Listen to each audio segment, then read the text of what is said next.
Let's go over some common riding mistakes that beginners make. So I have Sawyer today, going to be going through a few different mistakes and how to avoid them. He's peeing. Mistake number one, not standing up while your horse is peeing. That wasn't in the list, but couldn't have planned this one. Oftentimes, if a beginner gets on a horse and the horse is a little bit forward, even if they're not a little bit forward, but they're not used to riding, especially at a faster pace, you might have the inclination to go forward.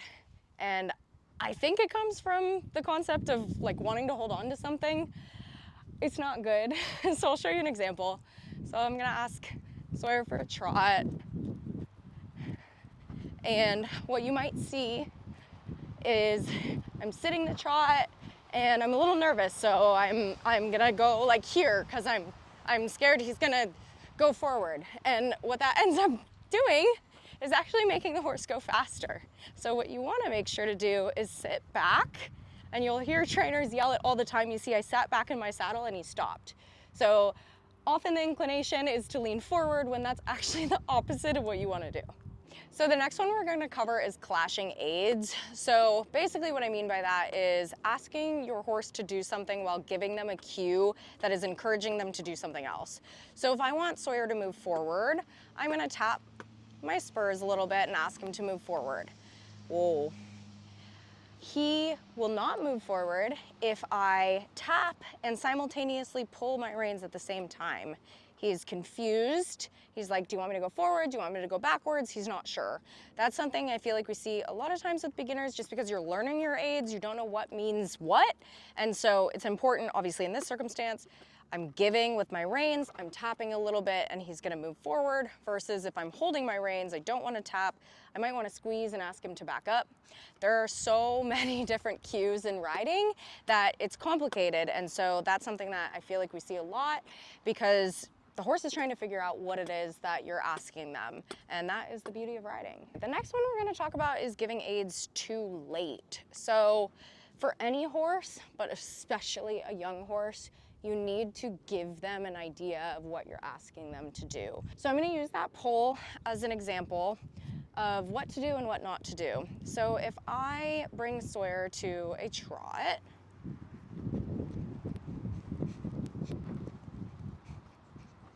I'm gonna just ask him to collect a little for me. Thank you. Okay. Let's say I'm circling. He doesn't really know what we're doing yet. I haven't taken him over the pole yet. So if I'm here and then all of a sudden I decide to go like this, that's super unfair to the horse. I'm not gonna get the right line. Whoa. And that's asking for the aid too late. And that's something that you do see with quite a lot of beginners, just because you're thinking about a lot of things at once. It is challenging to think ahead, especially when you're learning how to ride.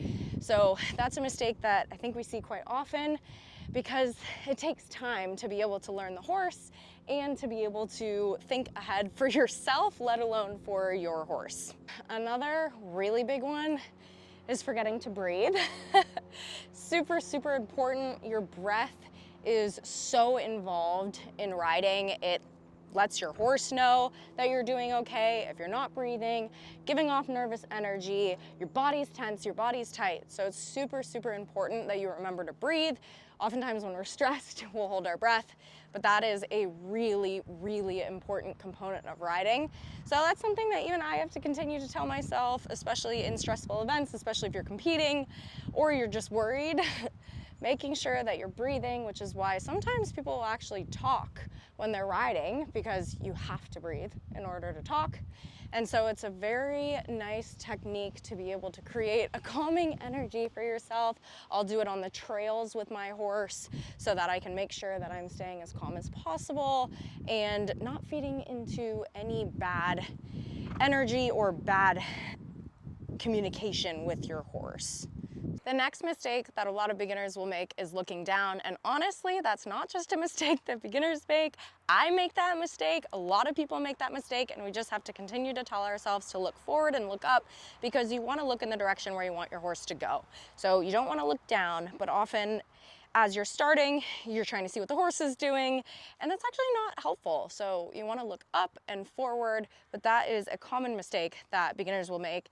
And it's even more common, especially when you're picking up your diagonal and you're looking at their legs, trying to decide left, right, training at the same time. And you don't want to get in that habit because you really don't want to have to look down to get your diagonal. You want to feel it or come up with different ways. There are a lot of different ways to learn your diagonal, but you want to be looking forward regardless at the walk, trot, or canter. So riding is very challenging and mentally challenging as well. Honestly, that's a huge part of it.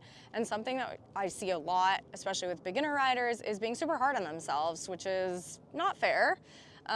Because you're learning, and also we can't be hard on ourselves even as intermediate riders, advanced riders, Olympic riders, what have you, because they're horses. We make mistakes, they make mistakes. So focusing on mistakes is one of the mistakes that I see. Let's say I pick up the wrong one. I'm on the right diagonal.